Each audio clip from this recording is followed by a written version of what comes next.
ایران کے کئی سینئر جوہری سائنسدان بھی مارے گئے۔ اسرائیلی دفاعی عہدیدار کی جانب سے یہ بھی دعویٰ کیا گیا ایران کی جوہری ایجنسی کے سابق ڈائریکٹر فرید عباسی کو بھی شہید کرنے کا دعویٰ کیا گیا ہے، جبکہ القدس فورس کے سربراہ اسماعیل قانی کو بھی شہید کیے جانے کی غیر مصدقہ اطلاعات ہیں۔ آزاد یونیورسٹی کے سربراہ اور نیوکلیئر سائنسدان محمد مہدی تہرانچی بھی شہید ہو گئے۔ اسرائیل نے تہران میں پاسداران انقلاب کے صدر دفتر کو نشانہ بنایا۔ ایرانی میڈیا کے مطابق تہران کے رہائشی علاقوں پر بھی حملے کیے گئے ہیں، جس میں کئی بچے جاں بحق ہو گئے ہیں۔ ایرانی سپریم لیڈر آیت اللہ خامنئی کچھ دیر میں اسرائیل کے خلاف جنگ کا اعلان کریں گے۔ ایران نے اپنی فضائی حدود بند کر دی ہے۔ ایران نے تہران کے امام خمینی ایئرپورٹ پر تمام پروازوں کو بھی معطل کر دیا ہے۔ ایرانی ٹی وی کے مطابق تہران میں زوردار دھماکے بھی سنے گئے۔ سینئر ایرانی عہدیدار کے مطابق ایرانی فوج کے chief of staff major general Mohammad Bagheri کی شہادت کی متضاد اطلاعات ہیں۔ اسرائیلی دفاعی عہدیدار کا ایرانی فوج کے chief of staff major general Mohammad Bagheri کی شہادت کا دعویٰ تھا، جبکہ سینئر ایرانی عہدیدار کی جانب سے یہ کہا گیا کہ chief of staff major general Mohammad Bagheri کی شہادت کی اطلاعات متضاد ہیں۔ ایرانی قیادت کا اعلیٰ سیکیورٹی اجلاس بھی اس وقت جاری ہے۔ امریکی میڈیا کے مطابق امریکی صدر ڈونلڈ ٹرمپ نے کابینہ کا اجلاس طلب کر لیا ہے۔ امریکی وزیر خارجہ مارکو روبیو کا کہنا ہے کہ اسرائیل نے ایران کے خلاف یک طرفہ کارروائی کی ہے۔ اسرائیل کے ایران پر حملے میں امریکہ کا کوئی کردار نہیں، جبکہ اسرائیلی وزیر اعظم نیتن یاہو کا کہنا ہے کہ ہم اسرائیل کی تاریخ کے فیصلہ کن موڑ پر ہیں۔ ہماری لڑائی ایرانی عوام سے نہیں، ایرانی آمریت سے ہے۔ اسرائیلی حکام نے کہا کہ آپریشن ایک روزہ نہیں، خطرہ ختم ہونے تک یہ جنگ جاری رہے گی۔ ایران کے جوابی حملے کا خدشہ ہے، جس کے باعث اسرائیل میں ہائی الرٹ کر دیا گیا ہے۔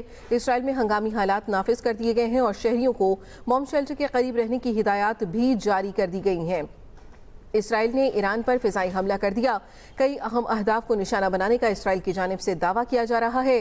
اسرائیلی فوجی عہدیدار کا کہنا ہے کہ ایران میں درجنوں اہداف کو نشانہ بنایا گیا ہے۔ اسرائیل نے ایران کے جوہری اور فوجی اہداف کو نشانہ بنایا۔ اسرائیل نے ایرانی کمانڈروں کو بھی نشانہ بنایا۔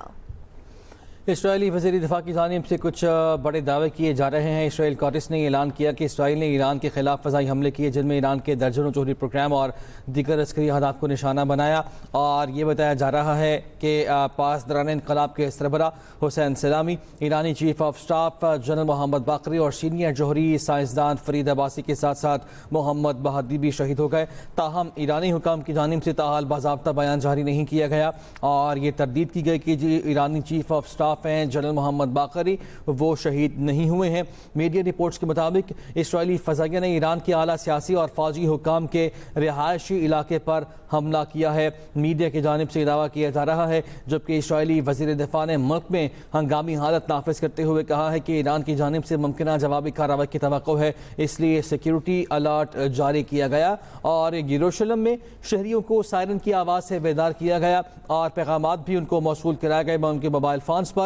امریکی ٹی وی میڈیا رپورٹس کے مطابق صدر ٹرمپ نے صورتحال کے باعث کابینہ کا ہنگامی اجلاس بھی بلایا ہے، جبکہ اسرائیلی وزیر اعظم نیتن یاہو نے ایران کے خلاف جاری فضائی کارروائی کی تصدیق کرتے ہوئے کہا کہ اسرائیل نے آپریشن رائزنگ لائن کا آغاز کیا ہے، جس کا مقصد ایران سے درپیش خطرے کا خاتمہ ہے۔